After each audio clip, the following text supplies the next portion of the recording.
all, welcome back to Holy Meadows and welcome back to my living room. And today I wanted to make a video about some advice I would give to my freshman college self as my senior college self. I feel like I've learned so much through this process and through my education plan. So the main three topics that I'm kind of hitting on are the actual education part, like socializing, social life, getting yourself out there in communication.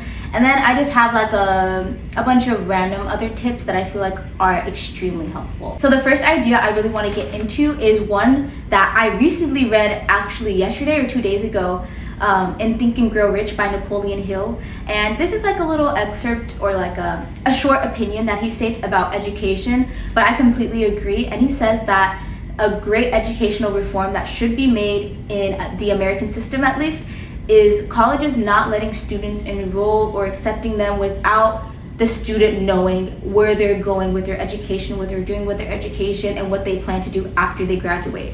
And I completely agree. I feel like college without knowing what you want to do is kind of pointless if you're not going in a defined direction.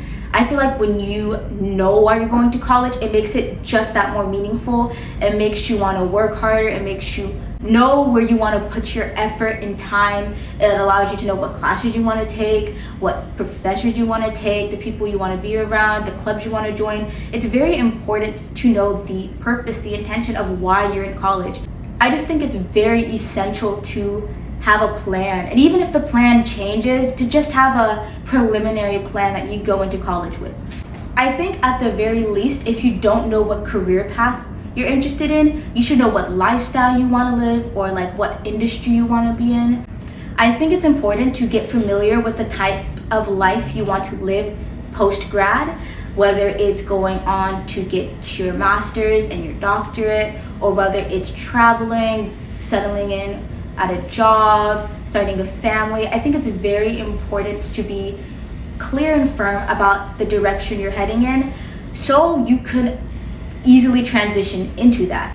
I think it's really important to know the pros and the cons of the field, lifestyle, industry you want to be in after college, knowing the ins and outs, knowing what you need to get there, what you're going to do when you get there, being aware of programs or other opportunities that can help you get there quicker. And overall, I really want to emphasize the importance of specialized knowledge. This is something I genuinely wish I knew more about as a college freshman, but specialized knowledge is kind of the future with all the technological changes and all that. Being an expert in a field or two is super important. I would intensely, passionately encourage everyone to find a hobby, an interest, a passion, something they truly care and love, something that makes them want to get up in the morning, something that makes you want to do all the difficult things to get to where you want, because you know that this is something meaningful to you. And taking that expertise out into the real world is where you get the big opportunities, and it's where you get to make your own path if that's what you're interested in. But overall, I just think having a hobby, like, it can't be connected to what you do in school, but even having a hobby that's outside of school is super important just for well-roundedness, but also like to be able to apply what you know, what you're an expert in the field that you're also wanting to work in. And just overall, kind of the last thing I want to talk about with education is you should be making the most out of the education and the knowledge you receive. You pay so much money to be in college depending on where you go, but also it's really important to consider, when will you ever get the opportunity to be taught on a very small basis by someone who is a professional, a doctor, a specialist at the field that you're interested in. Not only is there so much inherent knowledge about what they're teaching, but they are inherently valuable themselves because of the experience they have, their worldview, their personal outlook on life. It's so valuable, and to be able to be in a room full of these people and receiving the things, the experience, the knowledge, the wisdom that they have to share is priceless. This is like a little morbid for no reason, but a quote that one of my teachers my junior year of high school told me is that, like, when an old person dies, or when someone just dies in general, you lose a whole library of knowledge that isn't in any books, that isn't online. It's someone who has personalized experience, wisdom, knowledge, and information that they are sharing from their perspective, and I think inherently that is very valuable. This is me being a nerd, but academics are so important. When you're truly present and understanding of the value of your education and you really apply yourself in that way, you yield so many desirable outcomes. You leave with so many skills and abilities and talents, and you leave with a wealth of knowledge that others who were not in your position don't have. So next, I want to get into more of the social advice that I have. Just generally, when you step on a college campus, there are hundreds to thousands of students, faculty, professors that are brimming with the potential for you to make a connection with them, for you to build a community, for you to find people who are aligned to your ideals, your morals, where you want to go in life. And I think it's very important to keep that in mind, because in this world, as things change, it's not about what you do or how well you do it. Sometimes it's strictly about who you know and how you meet these people and how you can get into certain spaces. I think beyond that though, like your social life and the way that you communicate and connect with people impacts your overall well-being, from how much you go out and talk to your personality, your mental well-being, and it can even affect, again, the opportunities that we receive in our life. This one is a very important point that, again, I wish I knew sooner and understand sooner, but the friends, the people, the classmates, the students that you surround yourself with will be reflected in how you act. It is so important to be very discerning and wise about who you have around you during this time.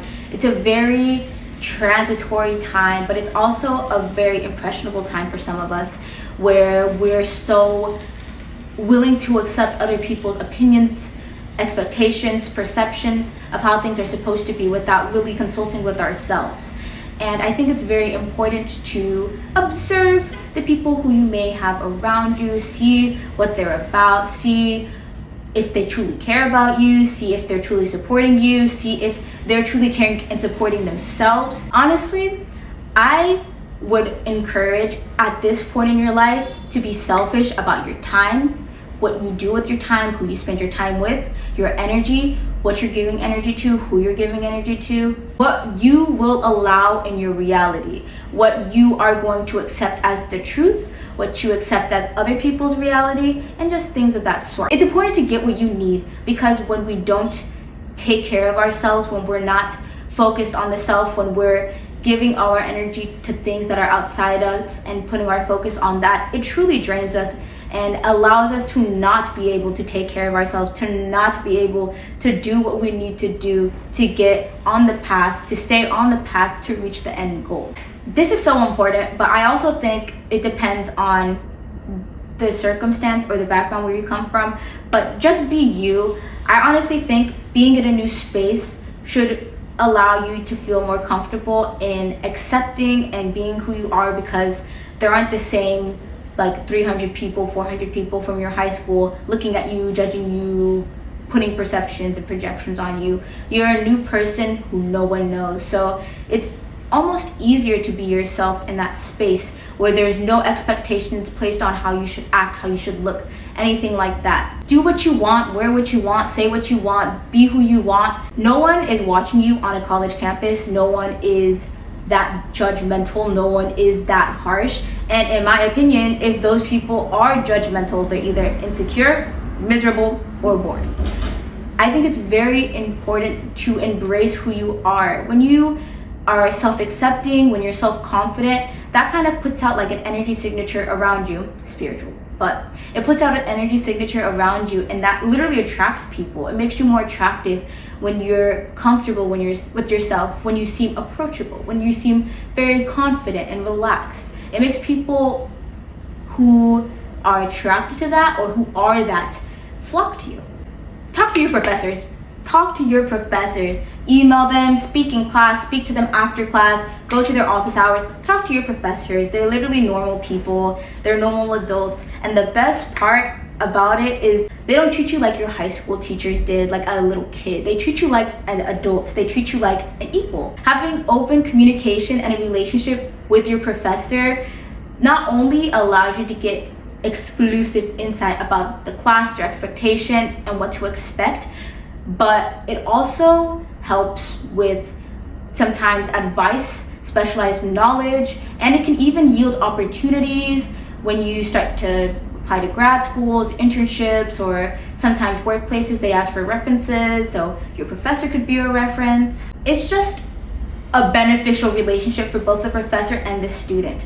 In my personal experience, I feel like a lot of professors don't get a lot of students who talk to them and want to build that communication and relationship with them. So when you do go and put yourself in that position, they get so excited, they get so overjoyed, they're actually so zealous and excited to help you and share what they think is important for you to know. Where you are going and how you get there will really look like any other students. It's very individual and unique. And then the last one that I have for socially, this is more like in the classroom. It's okay to be a know-it-all, to always speak, to always answer questions, to always have something to say, but it's equally as okay to not know what the fuck is happening, to be silent, to kind of be a little behind. I think at the end of the day, those polar opposites both express a gauging of how well you understand the material, and based off that, it can tell you how much effort to put in, where to seek help, where to seek resources, and it's all just kind of showing you what level you're at. And me personally, I don't think either or is bad or good. There's times where I'm a know-it-all, there's times where I don't say a word all semester. It just really depends on, again, the material, what I'm learning, and how engaged with it I am. And then finally, some last little tidbits that I wanted to just add in there because I think they're very valuable. Take good care of yourself as if you are your own child and you are the parent. I think when you transition from high school to college, you really do not expect how independent you are expected to be. Like, there's no one holding you accountable. I think it's also been very it's a stereotype almost for college students to be unhealthy, to not get enough sleep, to not eat healthily, to not nourish themselves, to not have good mental health. And I don't think that it has to be that way. I think if you do take good care of yourself and you prioritize that and you make time to do those things, having a healthy body, healthy mind, healthy spirit is only going to help you in your academics. It'll give you less background stuff to focus on, so you can fully understand and be present with the material. No one is going to organize and plan your life for you. You have to do it yourself. You have to make your own schedule. You have to adhere to your schedule. You have to have that discipline to make sure that you're getting what you need done. No one else is going to do it for you, and the worst part is no one else is going to care if you do it or not. The main person who's going to care about your success, your health, your well-being is you, or it should be at least. And it's very important to start to take that into consideration. And then my final tip is, this shit goes by so fast. Like, don't wish for it to be over. Don't want college to be done. Really sit and savor the moment, because before you know it, it has all gone by and you're about to finish and move on to that next huge stage in your life. So just really revel and marinate in the state that you're in the just time period of your life you're in. It's so beautiful. It's so amazing to see how much we can grow from when we start to when we end, and it's really important to appreciate that and accept all the challenges and the wins that come with it. So thank you so much for watching. I had a really fun time writing and filming this just because I feel like I have so much to say about school. I am a nerd. I'm a self-proclaimed nerd. I do love school. I believe academia is so important. There are some personal qualms that I have about it, but all in all, I think it's essential for societal advancement, for society as a whole, for the people who live in it, and it's very good for our overall well-being. So Again, thank you for watching. Make sure to like, to comment, to subscribe. Make sure you even share it with the college freshmen you know. And yeah, see you in the next one. Bye.